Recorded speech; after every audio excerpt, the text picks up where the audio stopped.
Bien, en instantes vamos a intentar retomar el diálogo con el sociólogo especialista en comunicación política. Pero justo antes de ir a la tanda, te hacía bueno, la broma de por qué la 711 no había sido invitada a esta cena. ¿Cómo cayó en sus filas?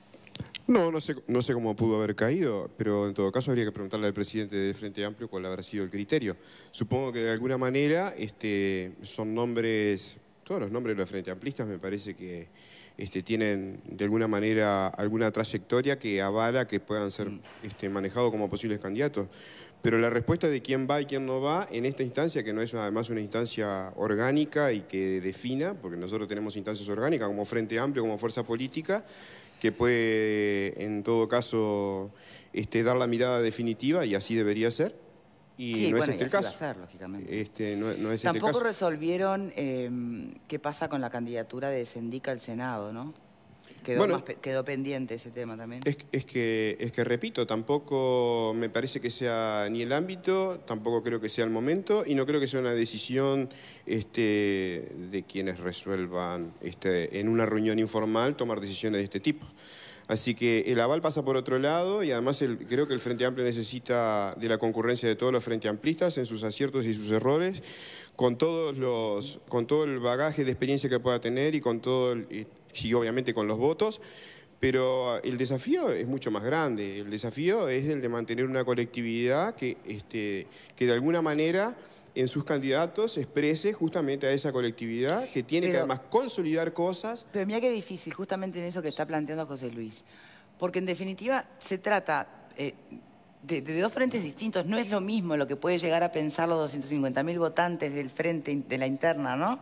Con ese 1 millón y pico que después vota en las nacionales. Entonces, ¿no genera instancias bien complejas? Sí, claro, pero en definitiva tiene que ser la expresión más acabada de una fuerza política que tiene un espectro muy amplio. Por eso, ¿para quién se va a elegir el candidato? ¿Para los 250.000? No, para los uruguayos. Los candidatos nuestros son para los uruguayos. Nuestro gobierno es el gobierno de los uruguayos y las mayorías democráticas así lo indican. Por lo tanto, los desafíos creo que tienen que ver con eso. Tiene que ver también con un gran desafío que tiene que ver con la renovación en la consolidación y además en evitar consolidar algunas cuestiones que nos hacen mucho daño y que tienen que ver con que justamente hace 15 años que estamos en el gobierno y hay algunas cuestiones que no deberían consolidarse como otras sí. Bien, Ale, ¿qué no, me vas a decir? La pregunta que vos hacías tiene que ver justamente con, desde la perspectiva del análisis político, la literatura política, aborda ese tema justamente como siempre una pulseada que se produce. En las primarias tienden a ganar aquellos candidatos, por decirlo así en forma más grosera, que más se parecen y que mejor representan al partido, que no suelen ser los que son mejor vistos por otros. Exacto. Y ese es un asunto que no todos los partidos lo procesan de la mejor manera. Podemos ¿verdad? volver al móvil, y de hecho nos está escuchando Irazábal, y tal vez pueda sumarse a la respuesta o al análisis de este último punto, ¿no? Finalmente, si los candidatos, bueno, tienen que estar pensados en esa primera masa interna o para las elecciones nacionales. ¿Me escuchan bien los dos? Sí, Victoria, ahora sí te escuchamos bien. Vaga la picardía, cambiemos de frente. Ahora nos venimos acá, a este sector.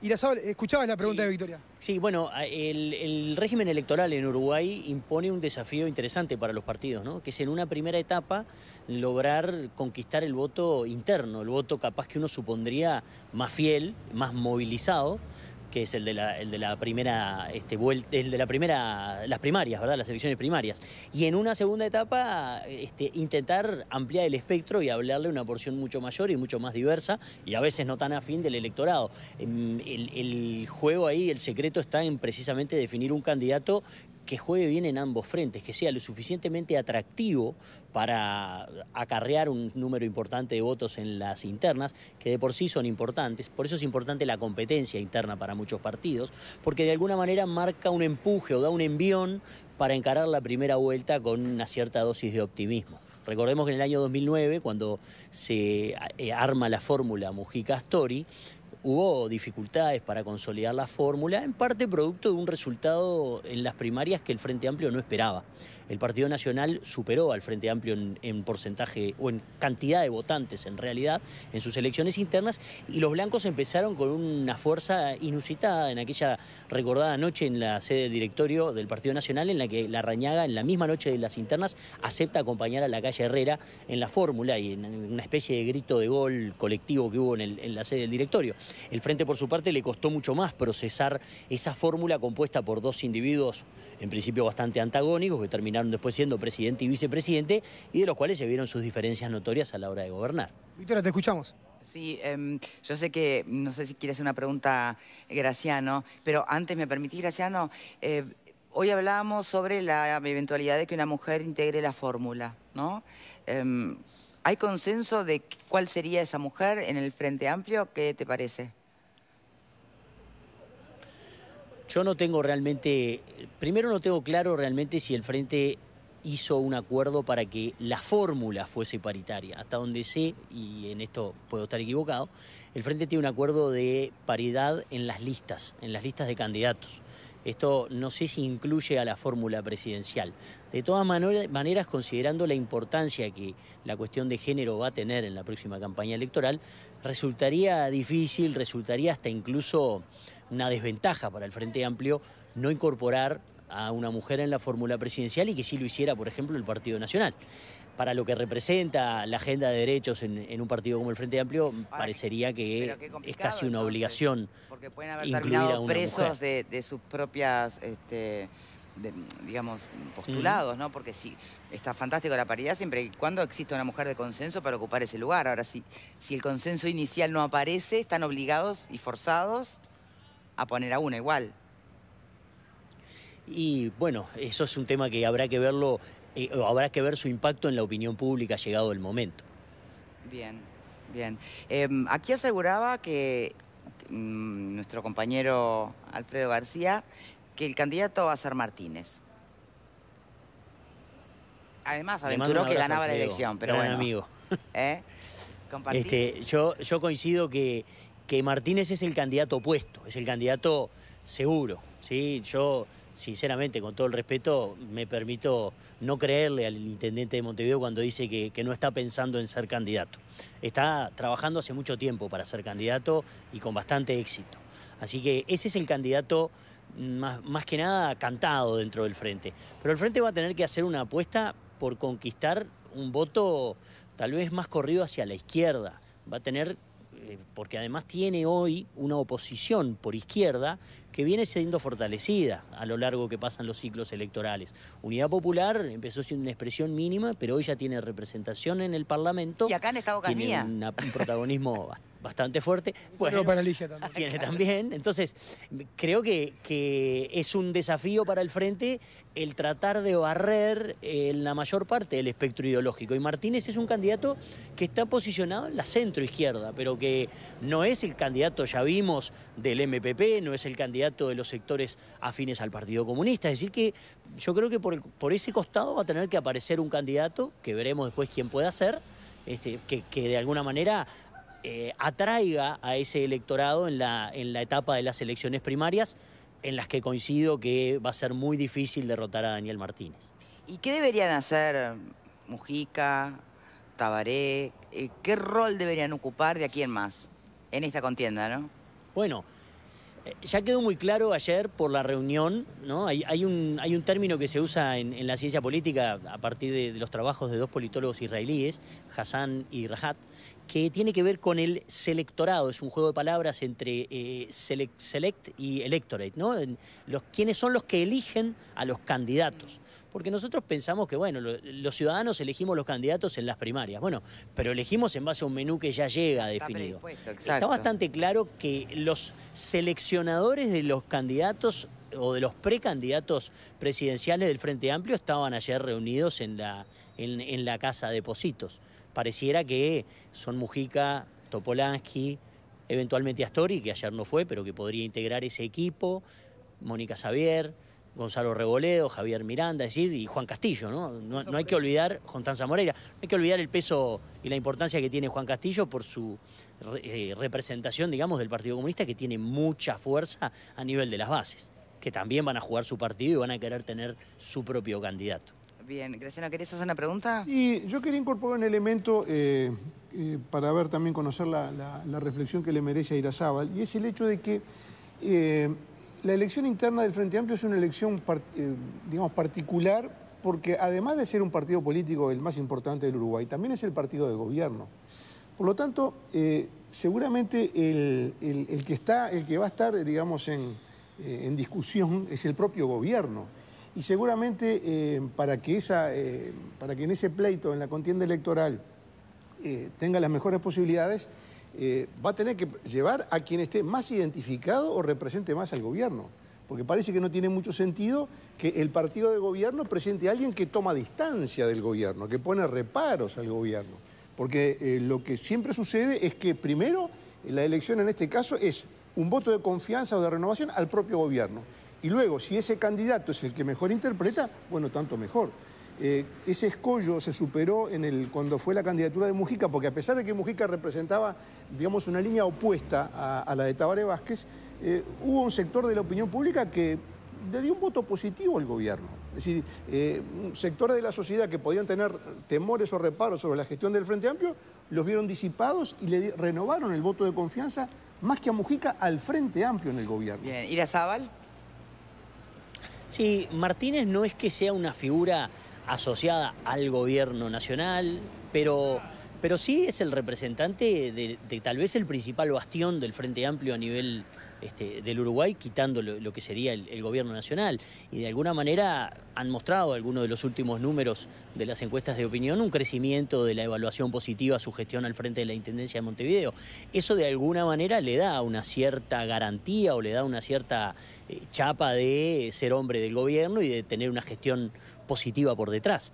Tampoco lo he visto enfrentado duramente a ninguna de las decisiones que se toman desde el Poder Ejecutivo. Por lo tanto, aparenta ser un personaje o un individuo leal al gobierno y un buen representante del mismo. Mirá el mensaje que me acaba de llegar. El candidato es Mujica confirmado, Daniel Martínez va de vice. Están tirando fruta para despistar. ¿Se puede llegar a dar? Sí, bueno, eso es... ahora, y yo qué sé, si podemos empezar, yo me animaría a postular al maestro Tavares también, pero de ahí a que eso suceda es muy improbable. Esta vez yo lo vi a Mujica hay que ver hasta si renueva muy contrato, enérgico. Tavares. Está en otro problema.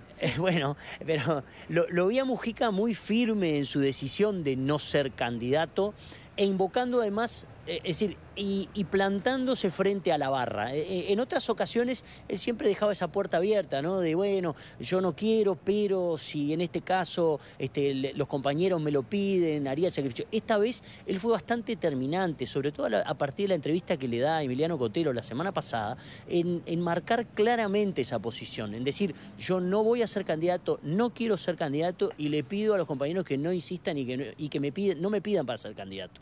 Entonces lo veo difícil. Diría tal vez que en un 99%. No dejaría nunca cerrada la posibilidad de Mujica. Solo por ser el Pepe. Por ser Mujica. Sabemos quién es, Claro. digo, sabemos de quién se trata, pero yo creo que esta vez tendería más a creerle que a no. Bien, ¿qué pasa con Yamandu Orsi? ¿Muy verde, como alguien dijo por ahí? Yo no comparto lo de que esté muy verde. Lo que sí creo es que sería una mala estrategia para el Frente Amplio quemar dos buenos candidatos en una misma instancia electoral. Sobre todo cuando además el Frente no tiene necesidad de una competencia interna. Es decir, para ganar las elecciones en octubre no tiene necesidad de plantear una fuerte competencia interna porque hoy no hay una disputa interna tan fuerte a nivel de dos candidatos. Tal vez la haya a nivel de sectores, pero no a nivel de dos candidatos. Y Orsi tiene un periodo más al frente de la Intendencia de Canelones, recién se está haciendo conocido, ¿sí? Cuenta con esa desventaja frente a Martínez, que también Martínez, si bien tiene un periodo más en la Intendencia de Montevideo, ya viene con una trayectoria, digamos, a nivel del Poder Ejecutivo de otra forma. Fue ministro, fue presidente de ANCAP, es decir que es otro tipo, fue legislador, entonces tiene otra proyección a nivel nacional. Orsi es una figura que está de alguna manera en fase de construcción, de consolidación, y que tiene todavía la posibilidad de gobernar el segundo distrito más importante del Uruguay. Bien. Y tal vez llegar a una instancia electoral en el próximo periodo, es decir, en el año 2024, sin una competencia fuerte, siendo él, tal vez, o ocupando él, tal vez el rol que hoy le asignamos a Martínez. La última pregunta, Irarrázaval, hizo trasciende la interna frente amplista, ¿no? Y es, en definitiva, cuando la gente vota en elecciones nacionales, ¿está votando a un candidato? ¿Está votando un programa de gobierno? ¿Está votando una estrategia? ¿Qué está votando? ¿Gana un candidato cuando Creo gana? que está votando todo eso junto. Hay que ver en ciertas maneras, a veces depende de quién sea el candidato para ver qué tanto peso tiene el candidato por sobre el programa. Pero hoy diría que estamos en una etapa de elevada personalización de las campañas electorales, donde importa mucho quién es el candidato. Lo que el candidato transmite, lo que el candidato comunica, lo que el candidato representa hasta en el imaginario colectivo es muy importante. Tal vez a veces hasta más importante que las propuestas. La manera en la que el candidato transmite esas propuestas y la seguridad que transmite y con la que se maneja, a veces es hasta más importante para ganar credibilidad en el electorado. Muy poca gente se molesta en leer los programas. Básicamente se corre, digamos, cada vez más por un carril afectivo, ¿no? y pasional que racional. Federico Irarrázaval, sociólogo especializado en comunicación política, muchísimas gracias por este móvil. Gracias, Diego, para vos también. Gracias a ustedes. Nosotros seguimos Victoria, adelante. aquí en estudios. No sé si alguien quiere hacer algún comentario más, porque después vamos a cambiar de respecto tema. a lo que decía Pascal de Todos un hombre... dijeron no, pero a la vez todos Sí, salen a pero decir todos algo. queremos decir algo. Breve, por favor. Sí, no, sí. de ser o no un hombre del gobierno. Creo que no podemos perder de vista que sería un cuarto gobierno del Frente Amplio. El Frente Amplio tiene un desgaste. Temas como la seguridad y la economía están muy cuestionados. No llega al Frente Amplio de la misma manera que llegó a otras educación, elecciones. no te olvides. Educación, No por están supuesto. titulares últimamente, pero... Y entonces, que sea alguien del gobierno que esté embanderado con lo poco o lo mucho que se hizo en ese ámbito, tampoco es conveniente. No te olvides de la jugada de Martínez de desmarcarse Exacto. del gobierno Por en eso lo que ahí remite al aparece Mides. Martínez como Sí. alguien que está embanderado con el Frente Amplio, con la gestión, pero que cuando se tiene que desmarcar, se desmarca y que no se le adjudican a Martínez los problemas de seguridad, de desempleo y algunos otros. ¿Quién se va a hacer cargo del gobierno entonces? ¿Quién va a defender al gobierno? ¿Quién va a ser el candidato al gobierno? ¿Quién va a decir qué bien que estuvimos estos 5 años, todo lo que hicimos? Puede hacerlo, pero también puede ser la renovación y no replicar todo lo que se hizo mal. A lo que voy es que la gente primero, antes que elegir candidato, va a dar un voto de aprobación o no al gobierno. Si le da un voto de aprobación al gobierno, como decía Sendik, ganan igual con una heladera. Y si no le dan un voto de aprobación, no ganan ni siquiera con Obama. Vamos a ver qué pasa. Señores, yo les recuerdo que julio es el mes de la fuerte liquidación de lentes de sol en la óptica Estela Kinchuk, con descuentos de hasta el 70%. Una oportunidad única que no podés perder. Te podés pasar por cualquiera de las 7 casas que tiene la óptica Estela Kinchuk, 5 en Montevideo y 2 en Punta del Este, abiertas todo el año. Lamento tener que apurar las cosas, pero se nos va el tiempo y nuestro siguiente invitado... Claro. La izquierda no habla, está todo bien. Es decir, no, usted habló mucho, Camilo. Señores, otro tema que está sobre la mesa, generando polémica una vez más. Digo una vez más porque ya en el 2015 este gobierno intentó en aquel momento, en la rendición de cuentas, bueno, blindarse ante los eventuales reclamos al Ministerio de Salud Pública por medicamentos de alto costo, por ejemplo. Hoy en día vuelve a estar ese tema sobre el tapete con un artículo que de alguna manera podría terminar de la misma manera. Son muchas las preguntas. Quien tiene varias respuestas, porque está en esto hace mucho tiempo, es Juan Cereta, abogado, profesor de consultorio jurídico de la Facultad de Derecho de la Universidad de la República. Gracias por acompañarnos hoy. Bueno, una vez más está esta intención de que no se esté todo el tiempo judicializando o yendo a la justicia para poder acceder a un medicamento de alto costo cuando no está en la lista de los ya habilitados y financiados por el fondo, ¿no? Uno podría decir, qué manera que tiene el Estado de defenderse, de protegerse, sin pensar en las necesidades de las personas. Y por otro lado, también está la otra lectura. Bueno, que esto de todo el tiempo estar judicializando este tema, ¿no? cuánto suma, cuánto no, cuántos son los casos realmente de medicamentos de alto costo que terminan en los tribunales y cuáles no. ¿Cómo es tu análisis?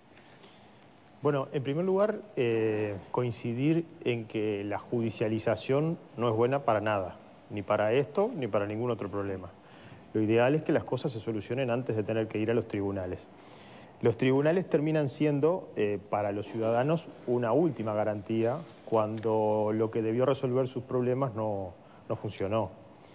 En ese sentido, yo sigo reivindicando el derecho de cualquier ciudadano de acceder a los tribunales cuando considera que un derecho ha sido vulnerado. Después serán los tribunales los que decidirán si le asiste razón o si no le asiste razón. Pero el tema es poder llegar a ese tribunal. Bueno, justamente por eso es que a mi juicio son criticables las disposiciones que intentan bloquear el acceso a la justicia.